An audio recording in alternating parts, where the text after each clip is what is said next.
అందరికీ నమస్తేనుల్లా welcome to our channel. This is Rekha. Right, Congress పార్టీకి బిగ్ షాక్ కలిగిందని చెప్పుకోవాలి. ఇది ఒక బిగ్ బ్రేకింగ్ న్యూస్ అనే చెప్పుకోవాలి. ఎందుకంటే అసెంబ్లీ ఎన్నికల తర్వాత కాంగ్రెస్ తీర్థం పుచ్చుకున్నారు. బీఆర్ఎస్ నుంచి గెలిచిన గద్వాల ఎమ్మెల్యే బండ్ల కృష్ణమోహన్ రెడ్డి. తర్వాత పార్లమెంటు ఎలక్షన్స్ అయిపోయినాయి. ఇయ్యాల మొన్నటి నుంచి అసెంబ్లీ సమావేశాలు జరుగుతూ ఉన్నాయి. ఇయ్యాల అసెంబ్లీ సమావేశాలలో భాగంగా ఈ రెండవ విడత రైతు రుణమాఫీ కార్యక్రమాన్ని విడుదల చేయడానికి వాళ్ళు బయటకు వచ్చిరు. అదే సమయంలో పార్టీ మారిన కాంగ్రెస్ తీర్థం పుచ్చుకున్న BRS MLA Bandla Krishnamohan Reddy BRS working president KTR ను కలిసిండ్రు. బీఆర్ఎస్ పార్టీలోనే కొనసాగుతాను ముచ్చట చెప్పుకొచ్చారు. మొత్తం మీద ఇది బిగ్ షాక్ అని చెప్పాలి. ఎందుకంటే బిగ్ షాక్ అని ఎందుకంటున్నా అంటే అధికార పార్టీలకు పోయినోళ్ళు, అధికార పార్టీ తీర్థం పుచ్చుకున్న వాళ్ళు మళ్ళీ సొంత గుటికి ఇంత జల్దిన తిరుగుముఖం పట్టడం అనేది ఒక సెన్సేషనే. ఎందుకంటే చెప్పాలంటే అధికారం కోసమే పోయేటోళ్ళు ఉంటారు. ఇక మరి అధికార పార్టీలకు పోయి మళ్ళీ రిటర్న్ వచ్చుడు ఒక బిగ్ సెన్సేషన్ అనే చెప్పుకోవాలి. ఇక్కడ ఎమ్మెల్యేలను లాగే పనిలా ఈ అసెంబ్లీ సమావేశాలలో భాగంగా అసెంబ్లీ సమావేశాలలో బిజీగా ఉన్నాడు రేవంత్ రెడ్డి. ఈ కొద్ది కాలం నుంచి దానికి బ్రేక్ చెప్పిండు. ఎందుకు ఒక్కొక్కరిని లాక్కుంటున్నావు, బీఆర్ఎస్ఎల్పీ విలీనం అని చెప్పినావు, నువ్వు చేస్తున్న పని ఏంది, జాతీయ మీడియా ముంగట మా ఇజ్జత్ పోతుంది అని చెప్పేసి అక్కడ అధిష్టానము సొట్లు పెట్టిన విషయాలు కూడా మనం చూసినాం రేవంత్ రెడ్డికి.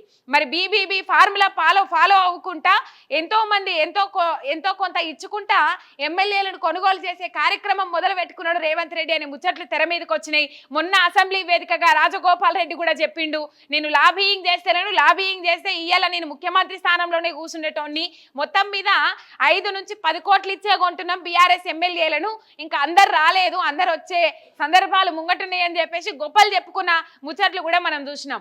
ఇక ఈ నేపథ్యంలో ఇంకా కొంతమందిని లాక్కోవాలి, ఇంకా కొంతమంది రెడీగా ఉన్నారు, ఇంకా కొంతమంది బీఆర్ఎస్ గోడ దూకేందుకు రెడీగా ఉన్నారు, కాంగ్రెస్ పార్టీ తీర్థం పుచ్చుకునేందుకు రెడీగా ఉన్నారని చెప్పేసి వాళ్ళు చెప్తున్న నేపథ్యంలో మళ్ళా బీఆర్ఎస్ పార్టీకి సొంత గూటికి చేరిండు బండ్ల కృష్ణమోహన్ రెడ్డి.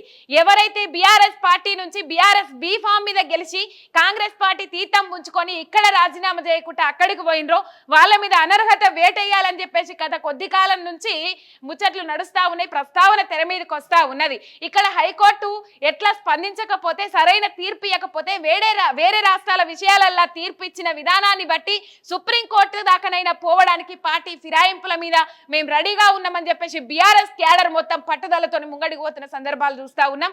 అట్లనే గడ్డం ప్రసాద్ కుమార్ కు స్పీకర్ కి లేఖలు రాసిన సందర్భాలు కూడా ఉన్నాయి. అయితే ఈ నేపథ్యంలో ఇంకా కొంతమంది వస్తారు, రావడానికి రెడీగా ఉన్నారు.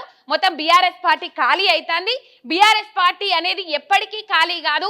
తెలంగాణ రాష్ట్రం ఉన్నంత వరకు బీఆర్ఎస్ పార్టీ ఉంటుంది. తెలంగాణ ప్రజల ఆకాంక్షను కొనసాగించడానికి బీఆర్ఎస్ పార్టీ ఉంటుందని చెప్పేసి ఎంతగానో సమాధానం చెప్పినప్పటికీ కూడా బీఆర్ఎస్ ఎమ్మెల్సీలు పార్టీ మారుతూ ఉంటే బీఆర్ఎస్ పని అయిపోయింది, ఇక బీఆర్ఎస్ పని కథం కలాస్ అని చెప్పేసి మాట్లాడిన వాళ్ళకు ఇలా బిగ్ షాక్ కలిగిందని చెప్పుకోవాలి. నేను బీఆర్ఎస్ పార్టీలనే కొనసాగుతా అని చెప్పేసి కేటీఆర్ దగ్గరకు వచ్చి బండ్ల కృష్ణమోహన్ రెడ్డి ముచ్చట చెప్పిండు. ఇక మొత్తం మీద కేటీఆర్ కూడా కొన్ని ముచ్చట్లు మాట్లాడడం జరిగింది. రైతు రుణమాఫీ అంశం కంటే ఇదే పెద్ద సెన్సేషన్ అవుతుంది, ఇప్పుడు ఇదే మొత్తం వైరల్ అవుతుందని కూడా చెప్పిండ్రు. మొత్తం మీద మనం చూడొచ్చు ఆ సందర్భాలు, ఆ దాఖలాలు తక్కువగా కనబడతాయి. ఎందుకంటే అధికార పార్టీలోకి పోయినోళ్ళు, ఏదో అధికారం కోసమే పోయినోళ్ళు ఉంటారు. ఇక చాలా విధాలుగా ముచ్చట్లు వినబడుతున్నాయి. అవన్నీ ఇప్పుడు మనం మాట్లాడుకోవద్దు. కానీ అధికారం కోసం పోయినోళ్ళే ఉంటారు. ఆఖరికి మొండి చేయి ఇస్తా ఉన్నాడు రేవంత్ రెడ్డి. ఇప్పుడు అసెంబ్లీలో ఎటువైపు కూర్చోవాలనో అసెంబ్లీ సమావేశాలలో కమ్సేకం మొన్న పోచారం పరిస్థితి చూసినాం. ఎక్కడో వెనకవై కూర్చున్నాడు. పార్టీ మారిన ఇంకా 9 మంది ఎమ్మెల్యేలు రాలే.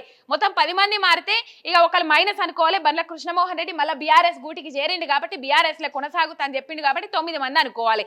ఈ సంఖ్యను పెంచాలని చూస్తున్న నేపథ్యంలో ఒక సంఖ్య తగ్గింది. ఇక మరి ఒక్క సంఖ్య 5కు చేరుతుందా, 6కు చేరుతుందా, రేపు చూడొచ్చు మొత్తం మీద. ఎందుకంటే అక్కడ వాళ్ళ పరిస్థితి అట్లున్నది. బీఆర్ఎస్ పార్టీ నుంచి పోయినల పరిస్థితి అట్లున్నది. మిగతాలకు గాలం వేసే పని రేవంత్ రెడ్డి పెట్టుకొని ఆ క్యాబినెట్ విస్తరణ కొనసాగిస్తలేడు. ఆ క్యాబినెట్ లో స్థానం కల్పిస్తాం, మంత్రి పదవి ఇస్తామని ఆశ చూపెట్టైనా బీఆర్ఎస్ ఎమ్మెల్యేలను లాక్కోవాలని చెప్పేసి అట్లా పోస్ట్ పోన్ చేసుకుంటా పోతా ఉన్నాడు. అక్కడ చంద్రబాబు నుంచి గ్రీన్ సిగ్నల్ కూడా వస్తలేదు కాబట్టి పోస్ట్ పోన్ చేసుకుంటా పోతా ఉన్నాడు. మంత్రివర్గ విస్తరణ అనే ముచ్చట వినబడతా ఉన్నాయి. కాకపోతే ఇవి మంత్రి పదవులను ఆశ చూపెట్టి బీఆర్ఎస్ ఎమ్మెల్యేలను లాక్కోవాలి, కక్షపూరిత రాజకీయాలు చేయాలి, పగ సాధింపు చర్యలతోనే ముంగడిపోవాలని చెప్పేసి వాళ్ళ ఎజెండా పెట్టుకున్నారు కాబట్టి వాళ్ళ ఎజెండా ప్రకారం ముంగడికి పోతున్నారు కాబట్టి ఇయ్యాల మొత్తం మీద వాళ్ళు ఎవరినైతే ఇంకా లాక్కుందాం అనే దానికి ఒక బ్రేక్ పడ్డది. ఇప్పుడు వాళ్ళ పరిస్థితి అగమ్య గోచరంగానే ఉన్నది. ఒకవైపు రేవంత్ రెడ్డి కూడా ఫీల్ అవుతాడట, లాక్కున్న ఇంతమందిని ఇంకెన్ని రోజులు మోయాలి మేపాలి అని చెప్పేసి ఆయన ఫీల్ అవుతాడట. మీరేంది మమ్మల్ని మోసేది, మీరేంది మమ్మల్ని మేపేది, మేమే సొంత గూటికి పోతామని చెప్పేసి అల్టిమేటం కూడా జారీ చేస్తున్నట్ట. మరి రానున్న రోజులల్లా ఇంకెంతమంది సొంత గూటికి తిరిగి చేరుకుంటారు? ఈ అనర్హత వేటు అనే అంశం ఇంకా తెర మీదకి వచ్చేసరికి ఇంకా భయాందోళనలకు గురి కావాల్సిన పరిస్థితి ఉంటుంది. ఎందుకంటే అనవసరంగా రాజీనామా చేయాల్సి వస్తుంది. ఒకవేళ రాజీనామా చేయని పక్షంలో సుప్రీంకోర్టు అనర్హత వేటు వేసినట్లయితే మళ్ళీ బై ఎలక్షన్స్ వస్తాయి. అలా మనకు టికెట్ ఇచ్చేది లేదు, పాడు లేదు, ఇస్తుందా సస్తదా కాంగ్రెస్ పార్టీ అన్నట్టు ఉన్నది. ఎందుకంటే వాళ్ళ దాంట్లోనే ఆశావాహులు ఎంతమందినో చూసినాం మనం. మరి వాళ్ళ పరిస్థితి అగమ్య గోచరమే. ఇప్పుడు అసెంబ్లీ సమావేశాలలో ఎటువైపు కూర్చోవాలి, ఏం మాట్లాడాలనో వాళ్ళకి అర్థమైతలేదు. ఈ పరిస్థితి చూసి మళ్ళీ బండ్ల కృష్ణమోహన్ రెడ్డి సొంత గూటికి చేరుకున్నాడు.